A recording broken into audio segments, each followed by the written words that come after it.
Chemistry class 9 बाप चौथों कीमियाई bonding सबक ॿियों टाइप्स ऑफ केमिकल बॉन्ड्स। आवां आहियां केमिस्ट्री जो उस्ताद नजुल्ला चन्ना। अवां खे सिंध ऑनलाइन स्कूल में भली कार। असांजो जो लेक्चर जो मौज़ू हूंदो फॉर्मेशन ऑफ केमिकल बॉन्ड, कीमियाई बॉन्डनि जो ठहणु, टाइप्स ऑफ केमिकल बॉन्ड्स, कीमियाई बॉन्डनि जा क़िस्म, ionic bond and covalent bond. So पहिरियों टॉपिक आहे फॉर्मेशन ऑफ केमिकल बॉन्ड, कीमियाई बॉन्ड जो ठहणु। Chemical bonding is the combining of atoms to form new substances. तव्हांखे यादि रखणु घुरिजे त कीमियाई बॉन्डिंग जो मतिलबु आहे एटमनि जो पाण में मिलणु ऐं नयुनि शयुनि जो ठहणु। यादि रखणु घुरिजे एटमनि जो पाण में मिलणु ऐं नयुनि शयुनि जो ठहणु।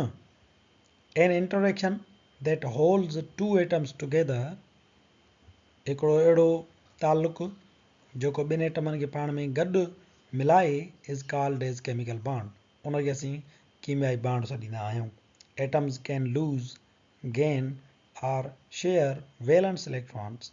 एटम ॾेई सघनि था, हासिल करे सघनि था या वरी वंडे सघनि था पंहिंजा valence electron to form chemical bonds, त जीअं उहे हिकिड़ो कीमियाई बॉन्ड ठाहे सघनि।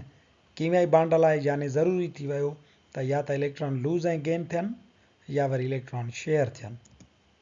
मिसाल जे तौर ते क्लोरीन आहे, उहे पाण में ही ऐं ही इलेक्ट्रॉन वंड कनि था, शेयर कनि था, तॾहिं उहे हिक ॿिए सां मिलनि था, ॻंढिजी बीहनि था, त यानी उन्हनि जे विच में हिकिड़ो कीमियाई बॉन्ड ठहियो। बॉन्ड यानी ॿिनि शयुनि खे मिलाईंदड़। इलेक्ट्रॉन विरहायनि त उन्हनि जो हिकिड़ो बॉन्ड ठही पियो, हिक ॿिए सां ॻंढिजी बीह रहिया, इनखे असां कीमियाई बॉन्डिंग चऊं था। या वरी शेयरिंग खां पोइ लूज़ ऐं गेन जो मामिलो थिए। सोडियम आहे, हीअ पंहिंजो इलेक्ट्रॉन लूज़ कंदी ऐं क्लोरीन उनजो इलेक्ट्रॉन गेन कंदी।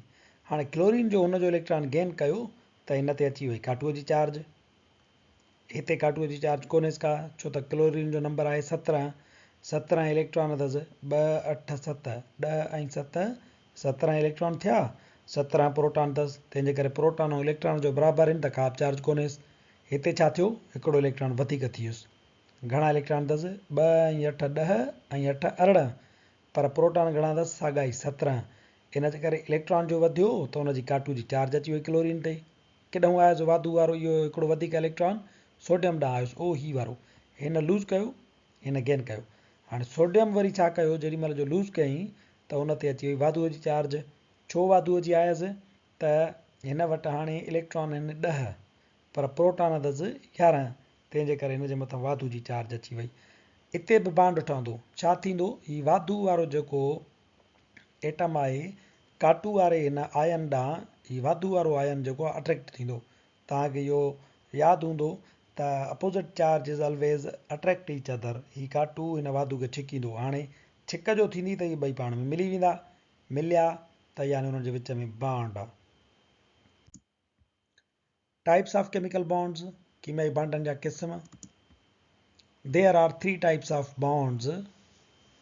टिनि क़िस्मनि जा बॉन्ड आहिनि, depending on their tendency of an atom to lose और गेन और share electrons.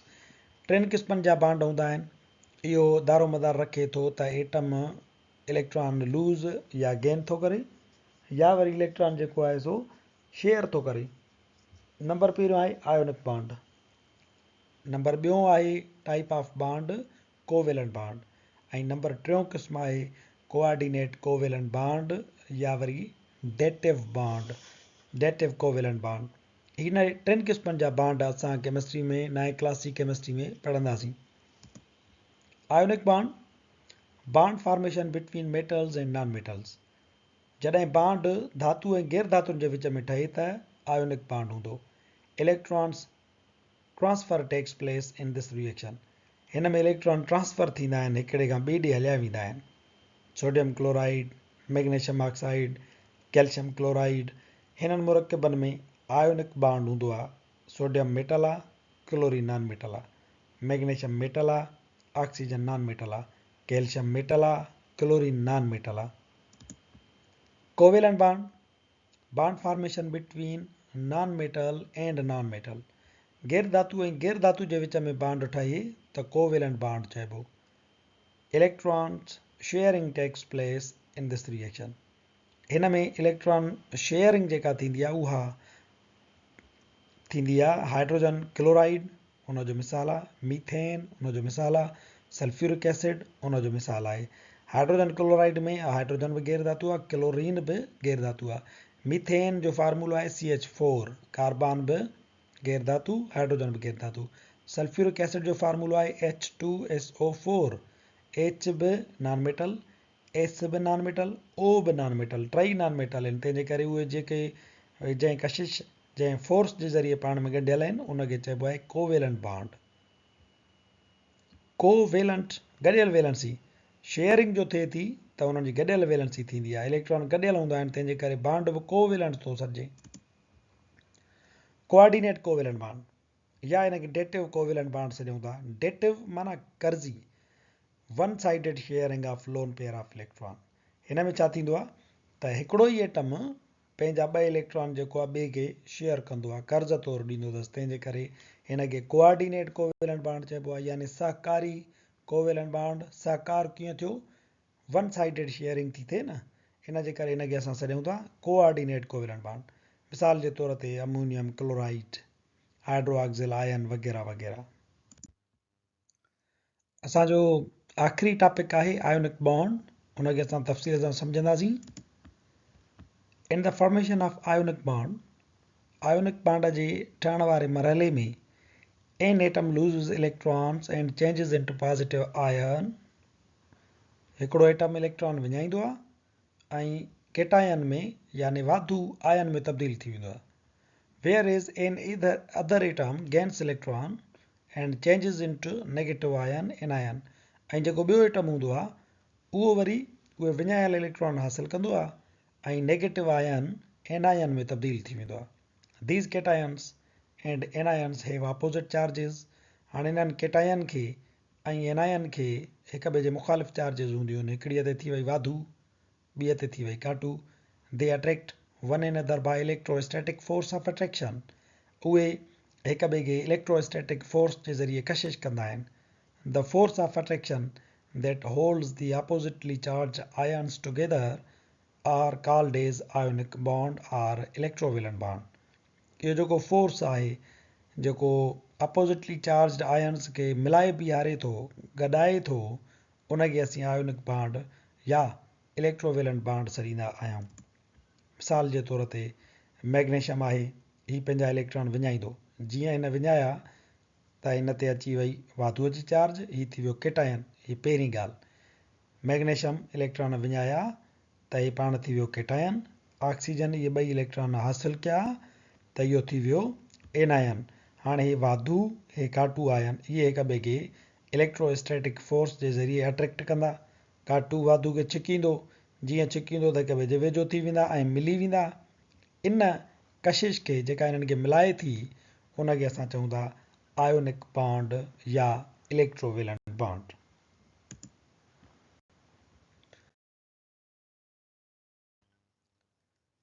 Generally, ionic bond is formed between the atoms of two different groups, metal and non-metal.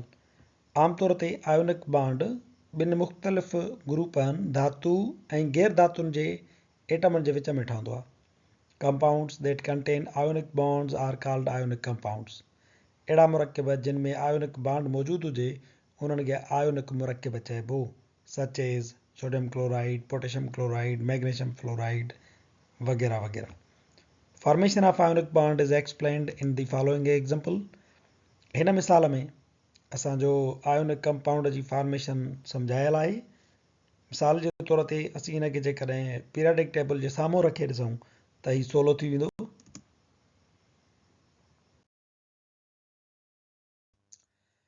Sodium ऐं chlorine पाण में रिएक्शन कनि थियूं.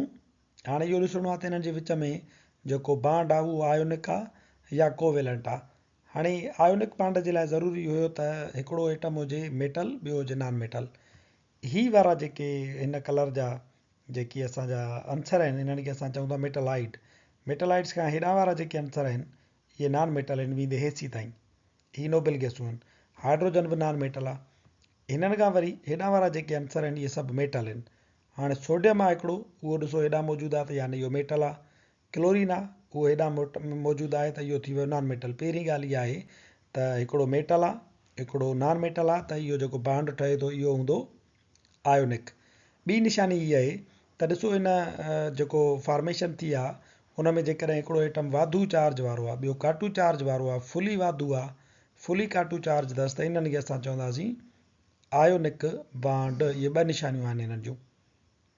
ईअं ई जेकॾहिं हेॾां हे कैल्शियम आहे, इहो हिन क्लोरीन सां मिले या ब्रोमीन सां मिले त इहो पिणु आयोनिक कंपाउंड थींदो, कैल्शियम क्लोराइड या कैल्शियम ब्रोमाइड। वरी जेकॾहिं पोटेशियम खे खणो, हुनखे मिलायो तव्हां ऑक्सीजन सां, पोटेशियम ऑक्साइड थो ठहे, त इहो पिणु आयोनिक हूंदो, छो त ही मेटल आहे ऐं ही नॉन मेटल आहे।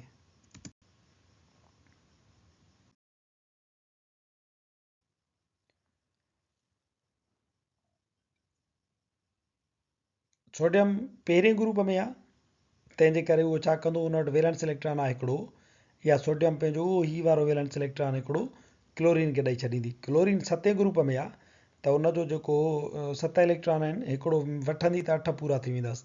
इन जे करे इहे पाण में रिएक्शन कनि था। अहिड़ा तव्हां ॿिया बि मुरकब ठाहे सघो था। मिसाल जे तौर ते लिथियम खे रिएक्शन करायो फ्लोरीन सां त लिथियम फ्लोराइड थी वेंदो।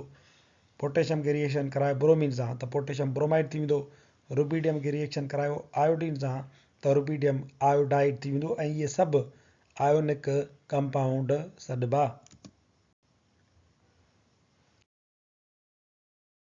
असां वटि ॿियो मिसाल आहे असां वटि मैग्नीशियम ऐं ऑक्सीजन जो। हाणे मैग्नीशियम आहे ॿिए ग्रुप में, ही मैग्नीशियम मेटल आहे। मैग्नीशियम वटि 2 इलेक्ट्रॉन आहिनि, इहे ॾेई छॾींदो ऑक्सीजन खे, त मैग्नीशियम थी वियो 2 पॉज़िटिव, ऑक्सीजन थी वियो 2 नेगेटिव, 2 इलेक्ट्रॉन वठी करे। हाणे फुली पॉज़िटिव अथसि, फुली नेगेटिव अथसि, त इहो आयोनिक कंपाउंड आहे। ईअं ई वरी कैल्शियम खे जेकॾहिं रिएक्शन कराइजे सल्फर सां त थी वेंदो कैल्शियम सल्फाइड। इहो पिणु हिकिड़ो आयोनिक कंपाउंड थींदो। जंहिं बि मुरकब में हिकिड़ो अंसर धातु हुजे ॿियो गैर धातु, उन्हनि मुरकबनि खे असीं आयोनिक कंपाउंड सॾींदा आहियूं। ऐं आयोनिक कंपाउंडनि जूं निशानियूं इहे आहिनि त हिकिड़ो मेटल हूंदो, ॿियो अंसर नॉन मेटल हूंदो, हिकिड़ो इलेक्ट्रॉन ॾींदो ऐं ॿियो इलेक्ट्रॉन उन खां खसींदो। असांजो जेको लेक्चर हिते पुॼाणी ते पहुचे थो, वरी हाज़ुर थींदासीं नए लेक्चर सां गॾु।